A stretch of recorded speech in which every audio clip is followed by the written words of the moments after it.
Koneksi antar materi, modul 3.1, pengambilan keputusan berbasis nilai-nilai kebajikan sebagai pemimpin. Fasilitator, Bapak Paryadi, pengajar praktik, Ibu Nurul Istiqomah. Tugas yaitu membuat kesimpulan sintesis dari keseluruhan materi yang didapat, kemudian merefleksikannya. Pertanyaan pertama, bagaimana filosofi Ki Hajar Dewantoro dengan Pratap Triloka memiliki kaitan dengan penerapan pengambilan keputusan sebagai seorang pemimpin? Filosofi Ki Hajar Dewantoro, terutama konsep ing ngarso sung tulodo, ing madya mangun karso, tutwuri handayani, memberikan pondasi kuat dalam pengambilan keputusan seorang pemimpin pembelajaran. Konsep ini mengajarkan kita bahwa yang pertama ingarso sung tulodo, seorang pemimpin harus menjadi teladan dalam pengambilan keputusan. Pemimpin harus menunjukkan contoh yang baik, seperti melibatkan murid dalam proses pengambilan keputusan, menjunjung tinggi nilai-nilai etika, dan bertanggung jawab atas keputusan yang diambil. Kemudian yang kedua, ing madya mangun karso, yaitu pemimpin harus mampu membangkitkan semangat dan kreativitas murid. Dalam pengambilan keputusan, pemimpin harus menciptakan ruang bagi murid untuk memberikan masukan dan ide-ide baru. Yang ketiga adalah tutwuri handayani, yaitu pemimpin harus memberikan dukungan dan bimbingan dalam pengambilan keputusan. Pemimpin harus siap membantu murid ketika mereka menghadapi kesulitan dalam mengambil keputusan. Pertanyaan kedua, bagaimana nilai-nilai yang tertanam dalam diri kita berpengaruh kepada prinsip-prinsip yang kita ambil dalam pengambilan suatu keputusan? Nilai-nilai yang kita anut seperti kejujuran, keadilan, dan empati akan menjadi filter dalam pengambilan keputusan. Nilai-nilai ini akan membentuk prinsip-prinsip yang kita gunakan sebagai pedoman dalam bertindak. Misalnya, jika kita menjunjung tinggi nilai keadilan, maka dalam mengambil keputusan kita akan selalu berusaha untuk mempertimbangkan kepentingan semua pihak yang terlibat.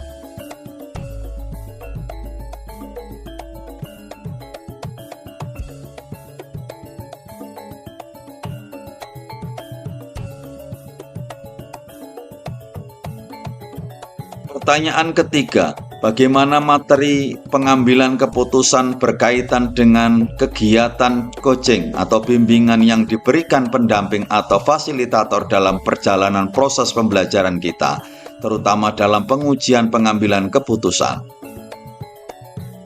Materi pengambilan keputusan berkaitan dengan kegiatan coaching atau bimbingan, karena kegiatan coaching membantu kita untuk merefleksikan proses pengambilan keputusan.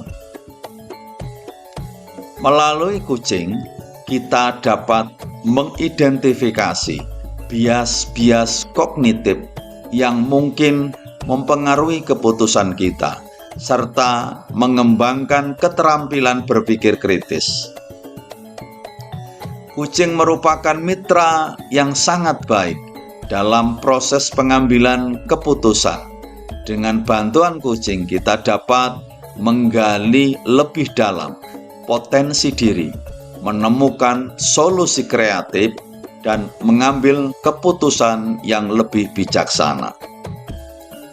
Dalam konteks pendidikan, coaching dapat membantu guru, siswa, dan pemimpin sekolah untuk mencapai tujuan mereka secara lebih efektif.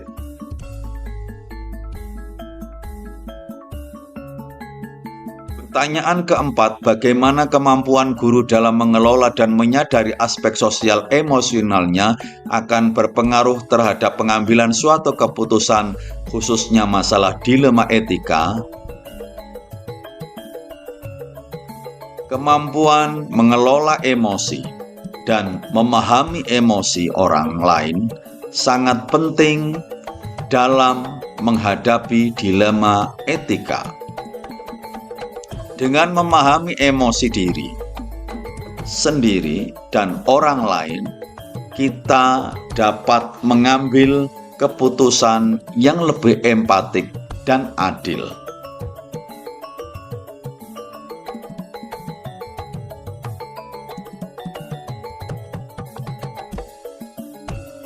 Guru yang mampu mengelola dan menyadari aspek sosial emosionalnya akan memiliki yang pertama pemahaman terhadap diri sendiri, yaitu guru yang memahami emosi dan nilai-nilai pribadinya akan lebih mudah mengenali bias atau asumsi yang mungkin mempengaruhi keputusan mereka. Dengan demikian, mereka dapat mengambil keputusan yang lebih objektif dan rasional.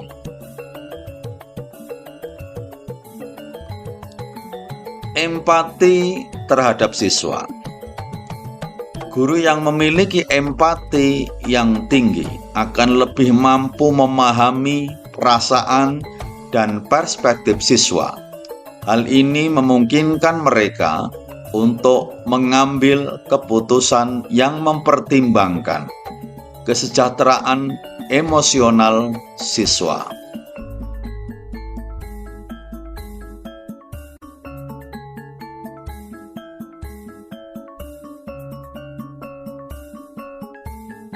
Selanjutnya, membangun hubungan positif.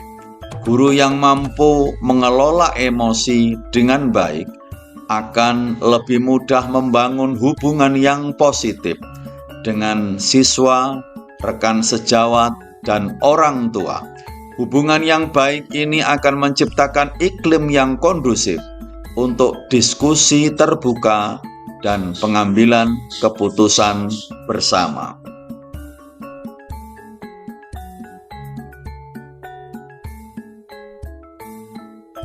Selanjutnya, mengelola konflik. Dalam situasi dilema etika, konflik seringkali muncul. Guru yang memiliki keterampilan sosial emosional yang baik akan lebih mampu mengelola konflik dengan cara yang konstruktif dan mencari solusi yang win-win solution.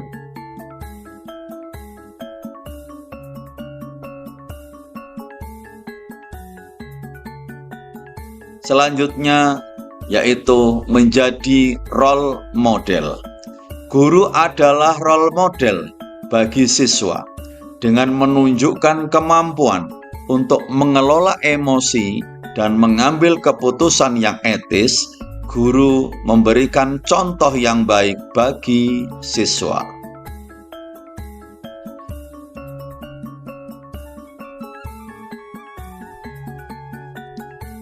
Pertanyaan selanjutnya, bagaimana pembahasan studi kasus yang fokus pada masalah moral atau etika kembali kepada nilai-nilai yang dianut seorang pendidik? Studi kasus membantu kita mengidentifikasi nilai-nilai yang relevan dalam situasi nyata. Dengan menganalisis berbagai kasus, kita dapat mempertajam pemahaman kita tentang nilai-nilai yang kita anut dan bagaimana nilai-nilai tersebut harus diterapkan dalam pengambilan keputusan.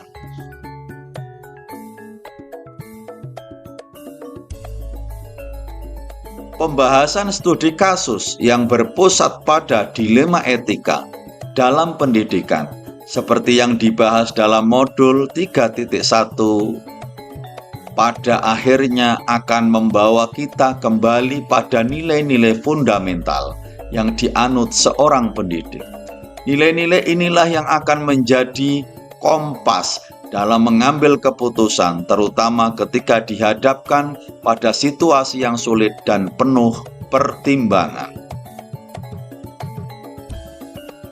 Pertanyaan keenam, bagaimana pengambilan keputusan yang tepat? Tentunya bertambah pada terciptanya lingkungan yang positif, kondusif, aman, dan nyaman. Pengambilan keputusan yang tepat secara langsung membentuk lingkungan belajar. Keputusan terkait metode pembelajaran, pengelolaan kelas, atau pemilihan materi dapat menciptakan suasana yang pertama positif. Jika keputusan yang diambil mendukung partisipasi aktif murid dan menciptakan suasana yang menyenangkan, maka murid akan lebih termotivasi untuk belajar.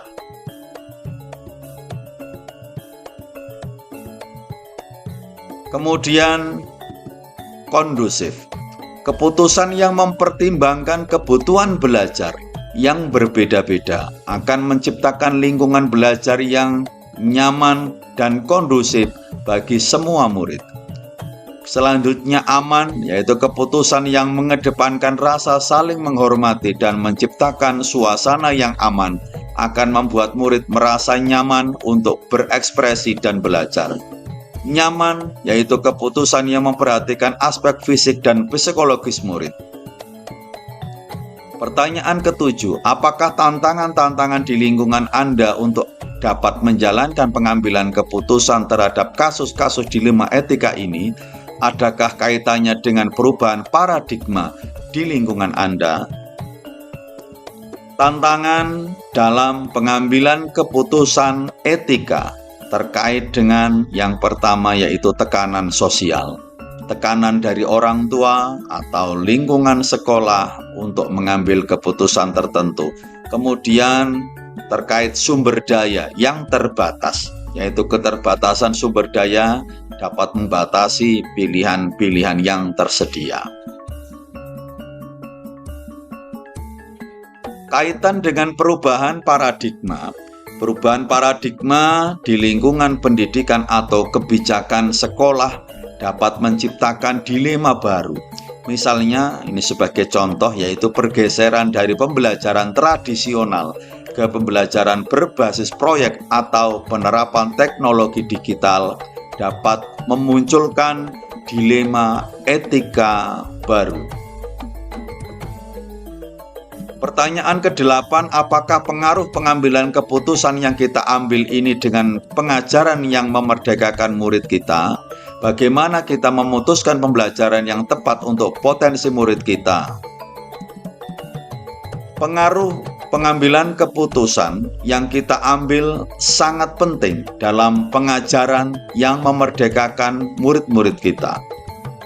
Keputusan yang kita ambil tentunya akan membentuk lingkungan belajar, metode pengajaran, dan kesempatan yang diberikan kepada setiap siswa.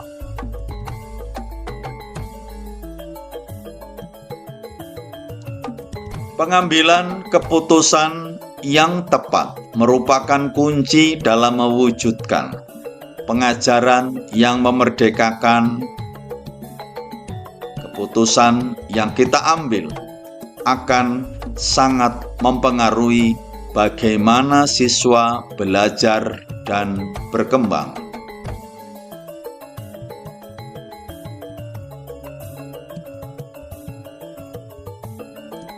Pembelajaran yang tepat adalah dengan menyesuaikan pembelajaran dengan kesiapan, minat, kebutuhan, dan gaya belajar masing-masing siswa.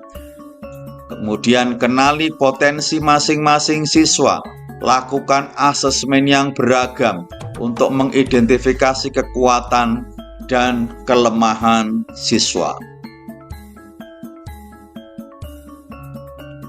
Juga kita bisa melibatkan siswa dalam proses pengambilan keputusan. Tanyakan kepada siswa preferensi mereka tentang topik, metode pembelajaran, dan bentuk penilaian.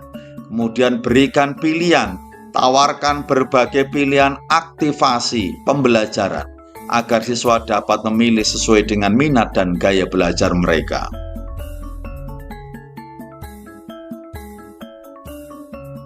Selanjutnya adalah fleksibilitas.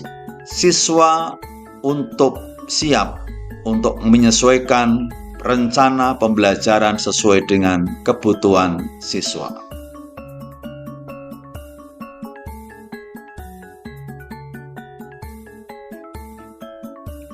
9. Bagaimana seorang pemimpin pembelajaran dalam mengambil keputusan dapat mempengaruhi kehidupan atau masa depan murid-muridnya?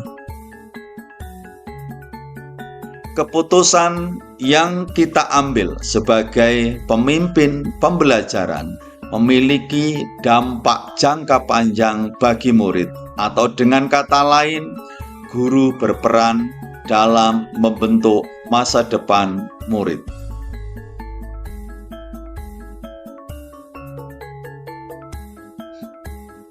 Keputusan yang tepat dapat yang pertama membentuk karakter murid, akan belajar nilai-nilai penting seperti tanggung jawab, kerjasama, dan integritas, kemudian meningkatkan prestasi murid, yaitu memiliki pengetahuan dan keterampilan yang dibutuhkan untuk sukses di masa depan. Juga keputusan yang baik akan membentuk masa depan, yaitu pengalaman belajar yang positif dapat menginspirasi murid untuk terus belajar dan mengembangkan dirinya.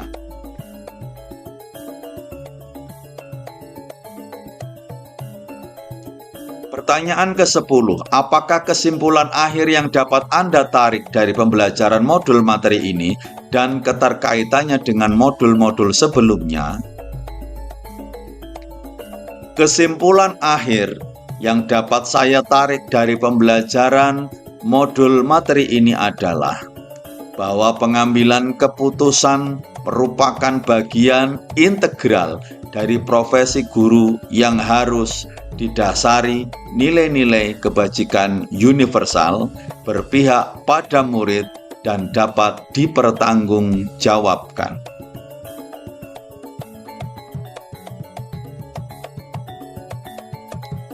Betapa pentingnya kepemimpinan yang berbasis nilai, karena sekolah adalah sebuah institusi moral yang dirancang untuk mengajarkan norma-norma sosial.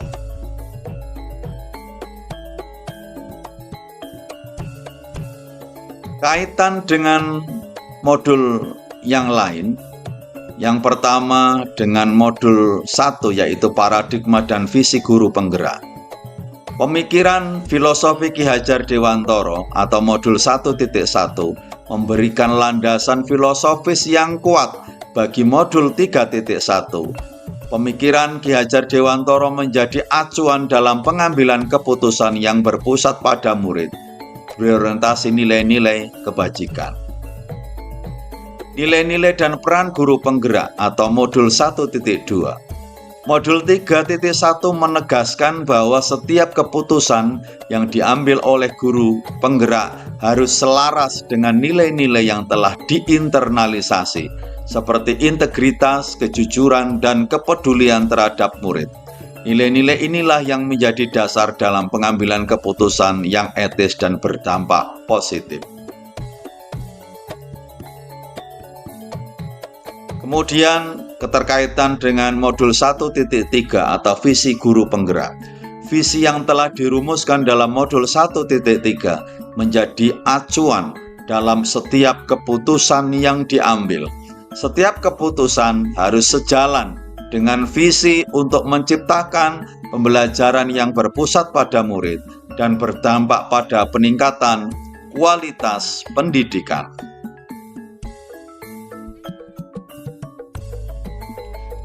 Kemudian keterkaitan dengan modul 1.4 atau budaya positif. Modul 3.1 menekankan pentingnya menciptakan budaya positif di sekolah. Keputusan yang diambil harus mendukung terbentuknya budaya positif yang mendorong kolaborasi, inovasi, dan pertumbuhan.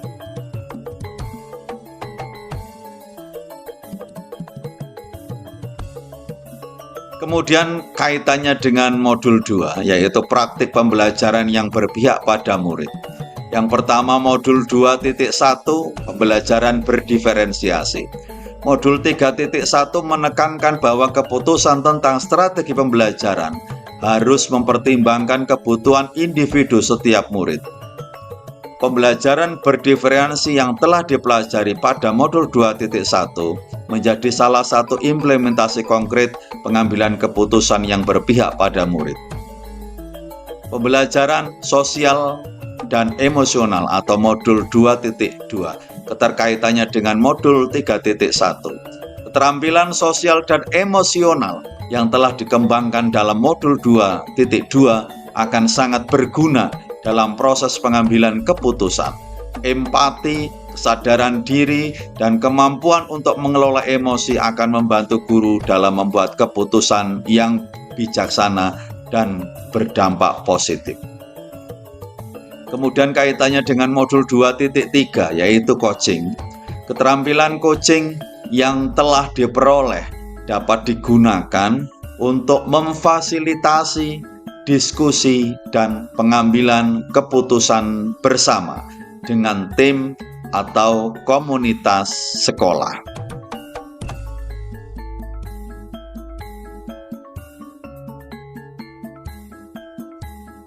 Kesimpulannya, modul 3.1 tidak berdiri sendiri, melainkan merupakan bagian integral dari keseluruhan program guru penggerak. Modul ini menunjukkan bahwa pengambilan keputusan yang efektif tidak hanya melibatkan keterampilan teknis, tetapi juga nilai-nilai, visi, dan pemahaman yang mendalam tentang praktik pembelajaran yang berpusat pada murid. Pertanyaan 11. Sejauh mana pemahaman Anda tentang konsep-konsep yang telah Anda pelajari di modul ini, yaitu dilema etika dan bujukan moral, 4 paradigma, 3 prinsip, 9 langkah. Setelah mempelajari modul ini, saya menyadari betapa pentingnya memiliki kerangka berpikir yang sistematis dan etis dalam pengambilan keputusan. Konsep-konsep yang dipelajari memberikan saya alat yang berguna untuk menganalisis situasi yang kompleks, mempertimbangkan berbagai alternatif, dan memilih tindakan yang paling tepat.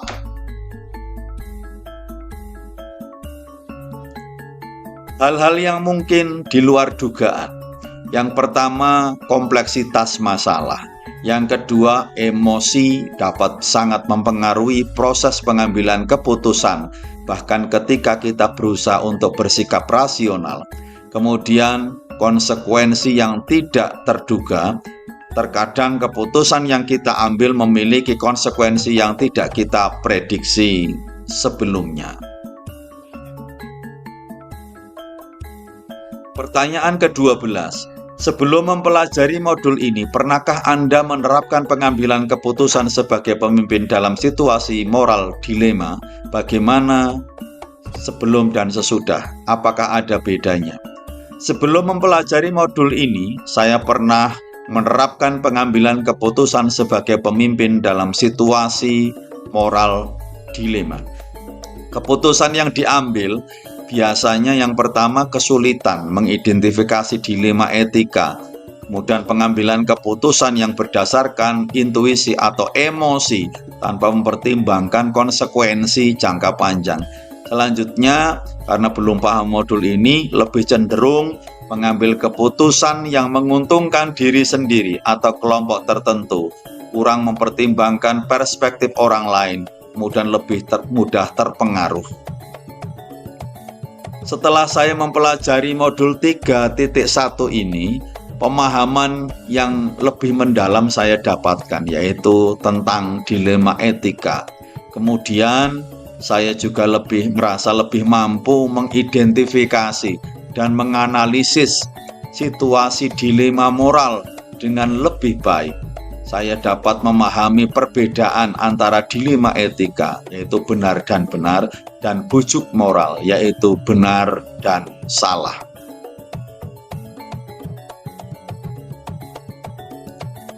Kerangka berpikir yang lebih sistematis juga saya dapatkan. Di modul 3.1 menyediakan kerangka berpikir yang jelas dan terstruktur dalam menghadapi dilema moral. Saya kemudian cenderung menggunakan langkah-langkah pengambilan keputusan yang diajarkan dalam modul ini. Kerangka berpikir lebih sistematis. Kemudian dengan belajar modul 3.1 ini, saya fokus pada nilai-nilai, lebih memperhatikan nilai-nilai etika dalam setiap keputusan yang diambil, kemudian mempertimbangkan dampak keputusan dan berbagai pihak yang terlibat. Selanjutnya, dampaknya adalah lebih terbuka terhadap berbagai perspektif. Saya lebih menghargai dan mempertimbangkan berbagai perspektif yang berbeda dalam menghadapi dilema moral. Saya lebih siap menghadapi ketidakpastian, kemudian lebih reflektif, yaitu cenderung mampu merefleksikan keputusan yang telah diambil. Ini terutama dalam 9 langkah, di akhir adalah refleksi dari pengalaman, kemudian memperbaiki diri di masa depan. Pertanyaan 13, bagaimana dampak mempelajari konsep ini bagi saya? Kemudian perubahan apa yang terjadi pada cara Anda dalam mengambil keputusan sebelum dan sesudah mempelajari modul ini? Setelah mempelajari modul 3.1, yang pertama pengembangan kerangka berpikir yang sistematis. Ini penting karena dengan mempelajari modul 3.1, terbangun kerangka berpikir yang lebih terstruktur dalam menganalisis dengan mempertimbangkan nilai-nilai kebajikan yang diambil. Kemudian fokus nilai-nilai, saya lebih memperhatikan nilai etika, misalnya keadilan, integritas, kesejahteraan, dan lain sebagainya.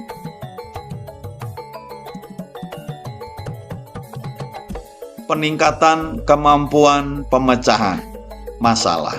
Mempelajari modul ini, saya lebih terlatih dalam mengidentifikasi masalah, menganalisis akar penyebabnya, dan merancang solusi yang efektif. Kemudian, keterlibatan yang lebih aktif dari stakeholder. Saya lebih cenderung melibatkan siswa, orang tua, dan rekan sejawat dalam proses pengambilan keputusan, sehingga keputusan diambil lebih diterima dan didukung. Keputusan mempertimbangkan banyak pihak. Yang 14, seberapa penting mempelajari topik modul ini bagi Anda sebagai seorang individu dan sebagai seorang pemimpin? Penting bagi saya sebagai individu, maka modul ini membantu saya untuk lebih memahami diri sendiri, nilai-nilai yang diyakini, dan bagaimana cara mengambil keputusan yang sejalan dengan nilai-nilai tersebut. Bagi saya pribadi, kemampuan pemecahan masalah saya dapatkan, kemudian peningkatan kepercayaan diri, saya lebih percaya diri karena memahami proses-proses, prinsip-prinsip, dan langkah-langkahnya. Kemudian pentingnya bagi seorang pemimpin, saya melihat pemahaman modul 3.1 akan mengarahkan kita pengambilan keputusan yang lebih baik, kemudian mampu membangun tim yang solid, kemudian meningkatkan kredibilitas. Selanjutnya adalah inovasi dan perubahan.